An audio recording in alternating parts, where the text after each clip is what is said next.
Ayun, naghihintay lang ako mag 3 PM kasi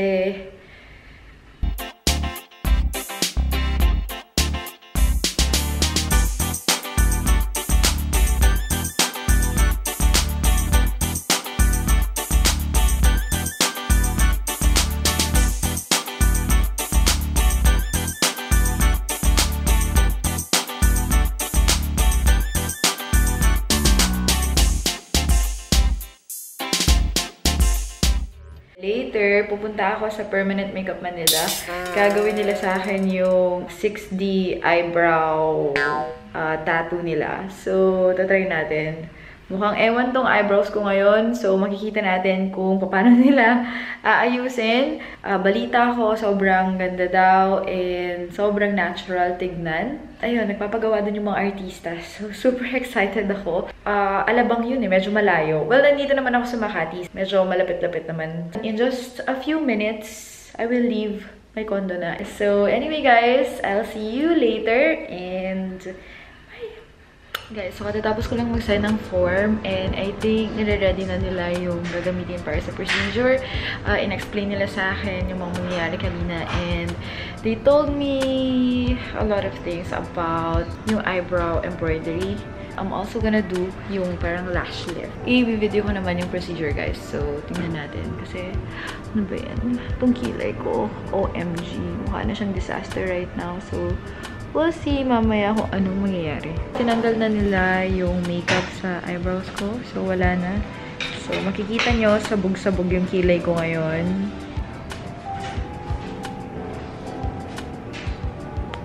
Habang nilalagyan nila ng numbing cream yung eyebrows ko, kasi syempre, kailangan yon para hindi ko maramdaman yung procedure. Ika-curl mo na yung lashes ko. So, yan. Ganyan. Magiging ganyan na siya later. So, hindi ko nakakailanganin mag-eyelash curler everyday. Or after the procedure, ganyan na yan. Permanently. O, diba?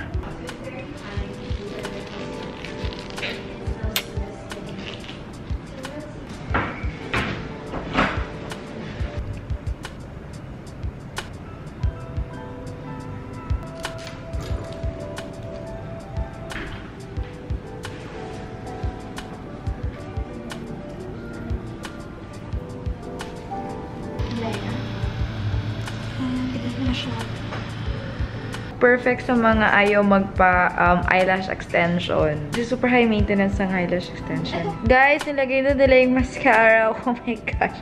Permanent na yan. I'm so happy. Nakakatuwa.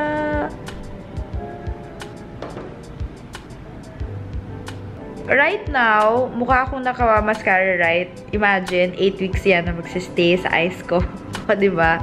Ang ganda! Kanina pa ako na-in love sa lashes ko, guys. Ang ganda niya. Ang hilig-hilig ko pa naman mag-mascara, diba?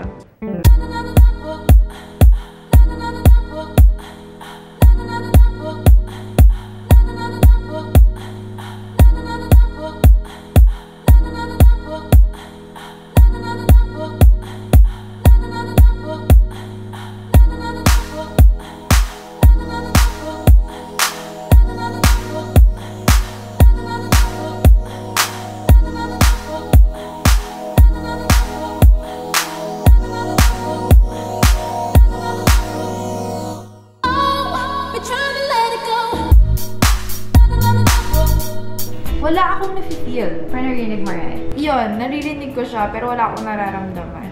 Gusto ko tuloy makita ko ano nangyayari kasi wala akong nararamdaman right now. Like, I can just feel parang gumaganon lang siya. Yung scratching sound. Velcro sound. Yes. Oh.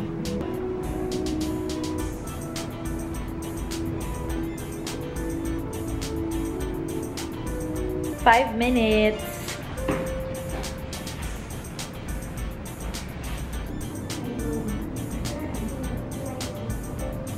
The lashes. Yan, the lashes. Look straight. Yan. So, tapos na po.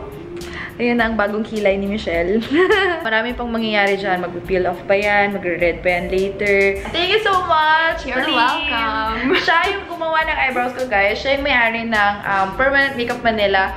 Tapos siya mismo yung gagawa sa inyo if ever na pupunta kayo dito at magpapagawa. Every day, I only do 3 clients. Very tutok. Totoo yun. Kasi dapat perfect ang kilay because kilay is life, Kilay is guys. life. Anyway, guys, ayun. Thank you guys for watching.